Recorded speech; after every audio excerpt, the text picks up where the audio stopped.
you characterize the overall state of European policy and readiness to receive and integrate refugees? Yeah, as you say, it really depends where you look to. We are doing, as Migration Policy Group, comparative research on integration policies for refugees or beneficiaries of international protection, where in a recent report, for example, we looked into 14 European countries, which are really spread around, across the continent, which are very representative, including like France, Italy, Spain, Scandinavian countries, but a number of Eastern European, Central European countries. And the main result, I think, is that there are enormous differences still in the integration framework of these countries. We have, of course, to acknowledge that there is a European framework, which is basically directives on the reception conditions, on the qualifications of beneficiaries. So it's about access to rights, their legal status, but we also look into policy frameworks. We look into whether countries do some active, proactive support, policies, measures at the labor market, support for language learning, support for the school system, etc. And then we also look into the general framework concerning mainstreaming of policies, whether there are national strategies for integration, whether governments are supporting civil society or local and regional governments in creating a support environment that would help to faster integrate beneficiaries of international protection. And if you look at this whole framework, then we really see these enormous differences. Generally, on the legal indicators, we have the best results. But if you look into the other categories, then you really see how far apart countries are. I could share at that moment an overview of our research results of 2021. We are scoring countries on a scale from 0 to 100. We would consider every score that is above 50 as being either moderately supportive or broadly supportive. And if you now look at the best scoring country, which is Sweden with 72 and Hungary with close to 33, you can see already these differences. And now if you look into these three different categories of indicators, then you see the legal framework is still having the best results. Then if you look at these policies, supporting measures, then it's already less. And if you look into what we call implementation and collaboration, you see that some of the countries are even scoring below 25, which we would consider as critically lacking. And what you can also see here are countries like Hungary, Poland, Bulgaria, Romania, which are at the moment receiving most of the refugees fleeing Ukraine. And these indicators actually are telling most about how well countries are prepared to manage an influx like at the moment. So there are indicators included here, like, for example, whether countries do have a national strategy for the integration of beneficiaries of international protection. You have a country like Hungary, where such a strategy expired and wasn't replaced. You have a country like Romania, where there was a strategy that was not renewed for 2 years. Everyone working in the field didn't have really guidance, including all the relevant ministries, and so forth. we also have an indicator coming back to the policy framework on employment policies, whether there are active labor markets, targeted policies for refugees. We only have it in about half of all the countries, and so forth. So you really can see the differences among the countries. Of course, you have a country like Sweden that is really scoring very well.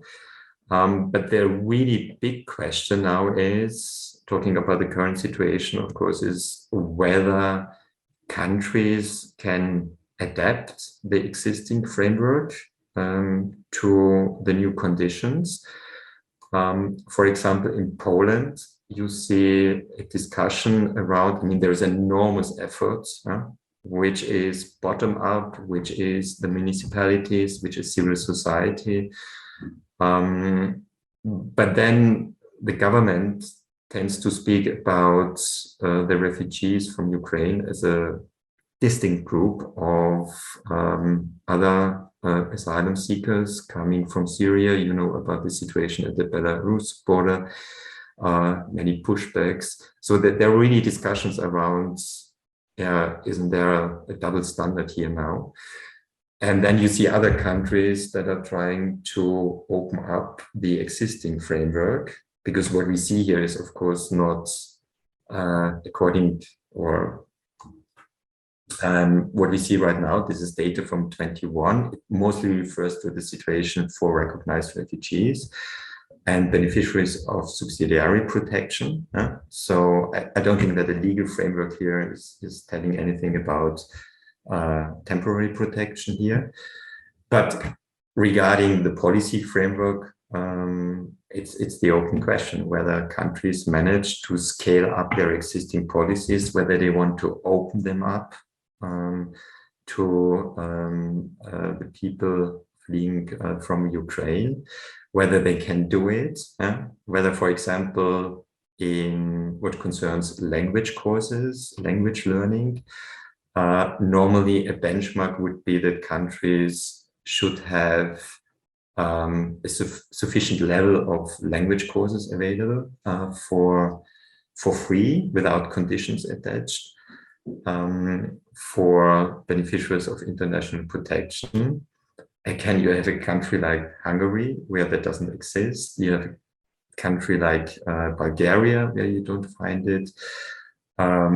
You will find countries like France or Sweden where it exists, but the question is, can they put up the resources that are necessary? So it's a situation that is very much in flux at the moment. And we will need to see how it evolves in the next months. How has handling of refugees changed from its state before the war in Ukraine? What are the main differences being observed in the handling of Ukrainian refugees vis-a-vis other refugee flows in the past years? Two different worlds, actually. Before the outbreak of the war, we had a discussion or debate that was completely stuck. You saw these different waves of commission proposals to solve the situation. Political debate was stuck between countries at the external border, insisting on solidarity, insisting on other countries taking in refugee asylum seekers.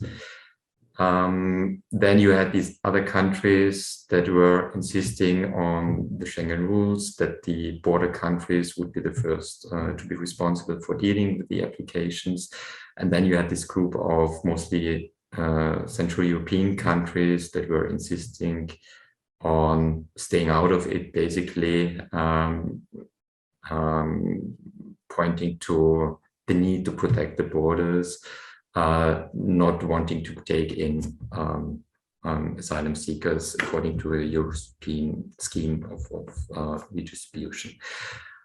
So all this debate was there for years. It was completely deadlocked. Countries, countries can do in integration more or less what they want, because the European framework is weak. The European Union doesn't really have a mandate other than soft law, recommendations, agreeing on common integration principles, having programs like this Asylum, Migration and Integration Fund that would support countries. But basically, the European framework is rather weak. There is no real harmonization of integration policies across Europe. And that's the reason why we do see these huge differences, of course. Now that war breaks out, and out of a sudden, there are these millions of people fleeing, and thankfully, the European had something like this temporary protection directive, which maybe was a kind of leftover from this early time of European harmonization. When the whole framework was set up, it was created under the impression of the wars in the former Yugoslavia in the 90s, where there were similar situations. It was supposed to draw lessons from that, but it was then, well, agreed on, but never activated, also not in 2015. Now the EU didn't have another way than to accept this is a massive influx situation, so it was activated. And it is really another framework because there is freedom of movement, there is immediate access to the labor market, people are recognized as beneficiaries of protection right from the beginning. However, so that really changes the whole debate as well. But at the same time, we are still dealing with people arriving from Syria, from Afghanistan, where, of course, the existing framework is in place in all countries. And the results that I shared before refer to that, of course, mainly. So it's very interesting to observe now what is going to happen. And I would assume that the discourse will be different in different countries. For example, I just heard that in Austria, that the integration law, which would refer to language courses, was amended now in this situation to make that also possible for people under temporary protection. While I wouldn't expect that to happen in a similar way in Poland, because there is still this quite strong distinction between different types of refugees. So how this will play out, nobody really knows. What will be the interaction with the other debate that is going on? Whether we will see a kind of rethinking under the kind of pressure of the situation that countries that really refused up to now to welcome many refugees, now being faced with this civil society reaction. Maybe there will be a change in policies, could be, but it could also be a backlash. I mean, okay, there's a lot of support now, but in many ways, it reminds me of the situation in 2015, 2016, when you had this welcome culture in Germany, which was the same reaction to high number of people in need arriving, a very strong civil society reaction. But then you had the backlash. And I mean, we also have a lot of resentment against labor migrants from Eastern Europe. Think about the Netherlands, where there was a lot of misgiving about cheap labor migrants, exploitation from Eastern member states, and in many other cases. I think about Brexit. So, of course, we don't know how the situation will evolve, how long people will stay, but we learned from previous crises that most people, most refugees in the end stay longer or even for good than anticipated. And once people really enter the labor market, maybe there will be other reactions. So I think it's really early days at the moment, and we need to see how this will evolve. What aspects come into play towards acceptance and integration, as opposed to rejection, of refugees in the European Union? I think in the end, it always comes down to the question whether a country identifies itself as a country of immigration. Right? Because that is, of course, a process, and we have seen that in all countries that have rather high standards, that it was a history here, from labor migration to earlier waves of refugees arriving, that in the end it is a change that affects the entire society. It's a demographic change, and that countries start recognizing themselves as societies, start recognizing themselves as being open to immigration. And the more that is established, and the more that is also reflected in a country's institutions and policies, the easier it will be.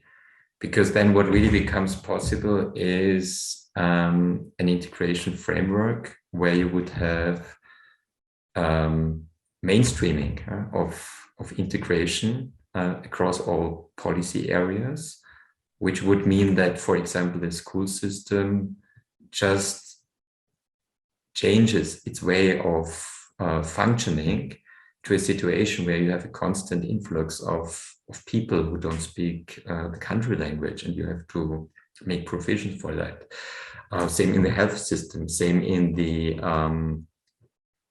employment field, and so forth. So once you have this recognition that it's actually a cross-cutting issue, and there needs to be some sort of coordinated mainstreaming, then I think policies become much more efficient in the end. And then it also becomes easier to better coordinate a response across different levels of government.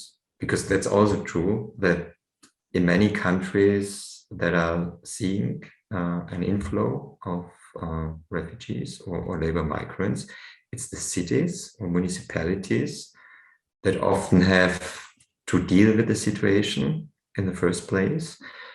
And we have seen that in many countries that they were the first to develop some policies. So sometimes you really have this bottom-up process. So the longer a country is dealing with immigration for whatever reason, I think the better a country is structurally prepared. But of course, you still will have backlashes, you will have these populist responses. There are things happening in society if a country is seeing immigration of a larger scale. So it's not a simple process, of course. Can a significant shift in the general acceptance and integration of refugees, regardless of origin, be expected after the experiences with the war in Ukraine? It really could be a turning point. But as I said before, I think it really depends on how it plays out in different, let's say, national arena of policy making, of the discourse. Because at the European level, what is happening is always the result of the interaction and the negotiations among the member states. It could go both ways, I think. It could create a situation where there is a complete rethink, that we can get out of this deadlock, but it could also get completely the other way, that we have this clear distinction between, okay, these are the refugees coming from Ukraine, this is a specific situation, here we have our special protection framework. This doesn't affect how we think about it otherwise. Or it could happen that because of the whole dynamic, maybe there will be some paradigmatic changes. But as I said, I think it's really too early to say that at this moment. This special protection you mentioned, is it a good development, or could it hinder the acceptance and integration of other refugee flows? I think it can be a model. That the temporary protection regime is, as it is also including labor market access, actually a model for how countries should react to a mass influx situation. Because if we go back to what happened in 2015 and 16, actually that was a failure of integration in the neighboring countries of Syria, especially Turkey. And because people didn't have a real perspective after 2 or 3 years of civil war, they moved on to Europe. So if Turkey in that situation would have had something like what we have now in Europe, that would have been great. So maybe that is the big potential here, that Europe is demonstrating how it can deal with a mass influx situation, and providing a comprehensive legal framework with all the problems that are still to be resolved, because it has to be implemented. There are a lot of open questions, what it exactly means. Would it include, for example, access to social assistance? That is not clear in many countries, etc. But basically, there is a common framework, and that maybe could inspire other countries in future in a similar situation. Yeah.